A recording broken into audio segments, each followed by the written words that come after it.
اعوذ باللہ من الشیطان الرجیم بسم اللہ الرحمن الرحیم۔ السلام علیکم ورحمۃ اللہ وبرکاتہ۔ درس نظامی چینل کے ناظرین کرام، آج کی اس ویڈیو میں ہم جانیں گے استاد اور استاذ میں فرق کیا ہوتا ہے۔ اردو میں دونوں الفاظ عام طور پر ایک ہی معنوں میں استعمال ہوتے ہیں، حالانکہ ان کے درمیان بہت سارے فرق ہیں۔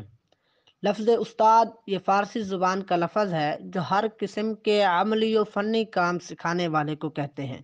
یعنی استاد ایسا شخص جو کسی کو ایسا کام سکھائے جس کا تعلق کسی فن وغیرہ سے ہو، مثلا گاڑی چلانا، گاڑی ٹھیک کرنا، انجن وغیرہ کا کام، تعمیراتی کام، اسی طرح دیگر کام سکھانا جن کا تعلق ہاتھوں سے ہو، اسے استاد کہتے ہیں۔ اور لفظ استاد کی جمع اساتید اور استادان ہے، جبکہ استاذ یہ عربی زبان کا لفظ ہے جو صرف فکری اور عملی شعور دینے والے کو کہتے ہیں۔ استاذ کا تعلق تعلیمی اداروں سے ہوتا ہے اور استاذ کی جمع اساتذہ آتی ہے، یعنی کہ استاذ جو کسی کو علم سکھائے، تعلیم دے اور علم کی بدولت اس کی زندگی میں ایسی تبدیلی لائے کہ اس پر دوسرے رشک کرنے لگے، اسے کہتے ہیں استاذ۔ اب ان دونوں کے درمیان تین طرح سے فرق کیا جاتا ہے۔ پہلا فرق ہے لسانی فرق۔ اصل لفظ تھا استاد جو کہ فارسی کا تھا، پھر اسے معرب کر کے استاذ کر دیا گیا، جس کی جمع کسی کے اساتذہ، استاذون، اساتذ قرار پاتے ہیں۔ اسی طرح مؤنث کے لیے استاذتن کا لفظ استعمال کیا جاتا ہے۔ اب اس سے یہ بات بھی واضح ہو گئی ہے کہ استاد محترم کہنا یہ اولا ہے اور یہی مستعمل ہے، البتہ خالص عربی ترکیب کے اندر استاد کہنا غلط ہوگا، وہاں پر ہم استاذ کا استعمال کریں گے، لفظ استاد دال والے کا استعمال نہیں کریں گے، جیسے استاذ الاساتذہ، استاذی، استاذ الانام وغیرہ۔ جبکہ ترکیب فارسی کی صورت میں استاد لانا ہی بہتر ہے، جیسے استاد محترم، استاد روزگار۔ اسی طرح اردو مرکبات میں بھی استاد کہنا چاہیے، جیسے استادوں کا استاد، استاد بیٹھے پاس تو کام آئے راس۔ اسی طرح کی اردو کی جو جمع آئے گی وہ لفظ استاد کی تو استادوں، اور مؤنث کے اندر جو اس کی آئے گی جمع وہ آئے گی استانی۔ اور اسی طرح جبکہ فارسی کے اندر جمع اس کی آئے گی استاد کی استادان، جیسے استادان گرامی۔ فارسی میں تذکیر و تانیث نہ ہونے کی وجہ سے مؤنث کے لیے بھی ہم استاد ہی استعمال کریں گے۔